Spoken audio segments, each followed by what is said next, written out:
Supreme কোর্টের ভর্ৎসনার পর এবার চিংড়িঘাটায় মেট্রোর কাজের জট কাটতে চলেছে। মেট্রোতে যান নিয়ন্ত্রণের যে সমস্যা তৈরি হয়েছিল, সুপ্রিম কোর্ট বলেছিল জনসাধারণের প্রকল্প নিয়ে রাজনীতি করবেন না।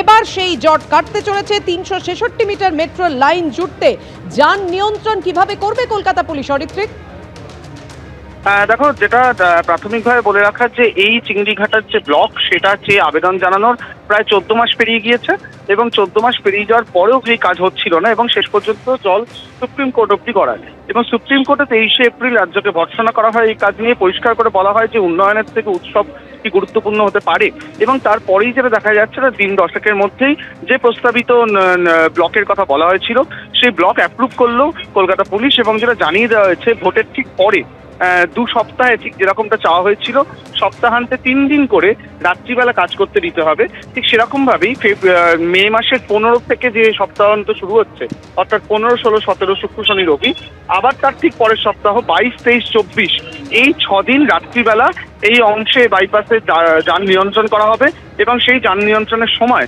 এই যে 366 মিটার গ্যাপ, যে গ্যাপটি হয়ে গেলে মেট্রোকে সল্টলেক সেক্টর 5-এর দিকে ঢুকিয়ে দেওয়া সম্ভব হবে, সেই কাজটা কিন্তু শুরু করে নেওয়া যাবে। এবং যেটা আরবিএন এর তরফে বলা হচ্ছে, তারা লিখিতভাবে সেই পারমিশন তারা পেয়েছেন এবং তারা মনে করছেন, যেমন তারা প্রস্তাব দিয়েছিলেন যে 6 দিন রাত্রিবেলা এই সুযোগটা পেলে তারা কাজ শেষ করতে পারবেন। সেক্ষেত্রে এই যে ব্লকটা দেওয়া হয়েছে সেটা তাদের জন্য যথেষ্ট হবে। তার ফলে যে কাজ অনেকদিন ধরে থমকে ছিল তাতে গতি পাওয়ার একটা সম্ভাবনা তৈরি হয়েছে। মে মাসের মাঝামাঝি থেকে শেষের মধ্যেই এই 366 মিটার যে ভায়াগ্রাম তৈরির কাজ, সেই কাজটি হয়ে যাবে এবং তারপরেই কিন্তু অন্যান্য কাজগুলোর দিকে আরবিএন এর নজর দিতে পারবে, যাতে নিউ গড়িয়া থেকে এয়ারপোর্ট এই মেট্রো লাইনের কাজ আরো সুগম হয়। ধন্যবাদ তোমায়।